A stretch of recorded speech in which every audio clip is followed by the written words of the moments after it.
ગુજરાતમાં ચાંદીપુરા વાયરસને લઈને ચિંતા વધતી જઈ રહી છે। બનાસકાંઠા જિલ્લાના અમીરગઢ તાલુકાના કાનપુર ગામમાં ચાંદીપુરા વાયરસથી 10 વર્ષના બાળકનું મોત થતાં આરોગ્ય તંત્ર છે તે દોડતું થયું છે।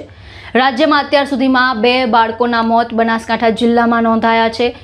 મળતી માહિતી મુજબ અમીરગઢ તાલુકાના કાનપુર ગામમાં 10 વર્ષના બાળકને તાવ અને ખેંચની તકલીફ થતાં સારવાર માટે ખસેડાયો હતો। બાળકના સેમ્પલ ગાંધીનગર ખાતે તપાસ માટે મોકલવામાં આવ્યા હતા, જ્યાં તેના ચાંદીપુરા વાયરસથી સંક્રમિત હોવાની પુષ્ટિ થઈ હતી। સારવાર દરમિયાન બાળકનું મોત નિપજતા પરિવાર તેમજ સમગ્ર વિસ્તારમાં શોકનો માહોલ છે। ઘટનાની જાણ થતાં જ આરોગ્ય વિભાગની ટીમે તાત્કાલિક કામગીરી પણ શરૂ કરી છે। મૃતક બાળકના ઘરની આસપાસ સર્વે હાથ ધરાયો છે, સાથે દવાનો છંટકાવ અને ડસ્ટિંગ સહિતના નિવારક પગલાં પણ લેવામાં આવી રહ્યા છે, જેથી વાયરસનો ફેલાવ અટકાવી શકાય।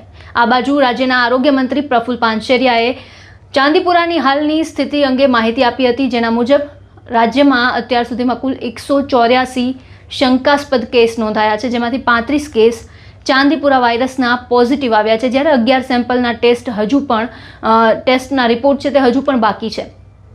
ચાંદીપુરા વાયરસને લઈને આરોગ્ય મંત્રીએ શું કહ્યું છે તે સાંભળો। ગુજરાતમાં ચાંદીપુરા વાયરસના વિવિધ જિલ્લામાં વિવિધ સ્થળ પર 10 વર્ષથી નીચેના બાળકોના કેસ આવી રહ્યા છે અને એ બધા જ કેસ ચાંદીપુરાના હોય એવું ફલિત નથી થયું। કુલ 184 શંકાસ્પદ કેસોમાં 35 કેસ જ ચાંદીપુરા વાયરસના આવ્યા છે, જેમાં અત્યાર સુધીમાં 22ના ડેથ યાની કે મૃત્યુ થયા છે અને 11 ટેસ્ટ આવવાના બાકી છે। ટોટલ ચાંદીપુરાના પેશન્ટમાંથી 7 પેશન્ટ અત્યારે દાખલ છે। 6 પેશન્ટને સારા કરીને એમને રજા આપી દેવામાં આવી છે।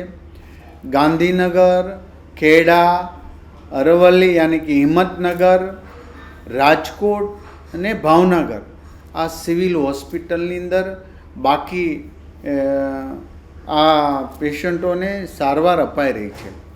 નાની એવી શંકાસ્પદ લાગે કે કંઈ ગંભીરતા આવે તો તુરંત જ એમને હોસ્પિટલે ખસેડી અમારી આરોગ્યની ટીમ ગુજરાતના દરેક PSC CHC સેન્ટરથી લઈને હોસ્પિટલ આ બાબતમાં સજ્જ છે। એક પેશન્ટ મળ્યા હોય અને ત્યાં બીજું પેશન્ટ મળ્યું એવું નથી બન્યું, તો એટલા માટે કે ટીમ અત્યારે મહેનત કરી રહી છે, કારણ કે આ ફેલાઈ ગયું હોય કે એક જગ્યાએથી અનેક પેશન્ટ મળ્યા એવું પણ નથી। ગભરાવાની જરૂર પણ નથી, માત્ર સાવચેતીના ભાગરૂપે આપણે તિરાડવાળું મકાન હોય કે માટીમાં તિરાડ હોય તો ત્યાં માટી પુરાણ અમારી ટીમ તો દવાનો છંટકાવ વગેરે કરે છે, પરંતુ લોકોએ પણ જાગૃતતા રહી તંત્ર સાથે રહેવા માટે હું અપીલ કરું છું।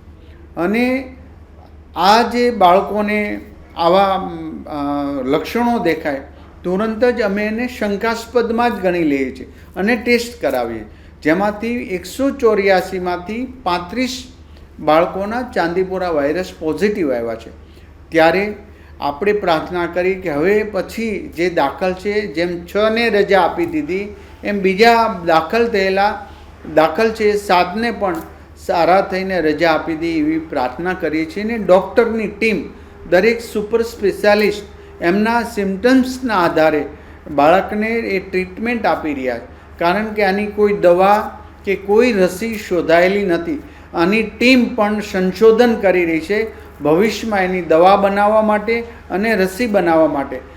વૈજ્ઞાનિક ઢબે પણ એમનું રિસર્ચ શરૂ છે। તો સૌ સાથે મળીને આ ચાંદીપુરા વાયરસને આપણે ચોક્કસ હરાવીશું। અમારી ટીમ કામગીરી કરી રહી છે, અભિનંદનીય કામગીરી કરી રહી છે, પરંતુ તો પણ જુદા જુદા સ્થળેથી આ કેસ આપને મળતા હોવાથી એક જગ્યાએ કે એક ગામની અંદર ફોકસ કરીએ એવી સ્થિતિ નથી। માટે દરેક હોસ્પિટલોને પણ અમે આરોગ્ય વિભાગ વોચ રાખીએ છીએ। ચાઇલ્ડ સ્પેશિયાલિસ્ટ પ્રાઇવેટ અને તમામ હોસ્પિટલોને પણ આ જાણ કરી છે।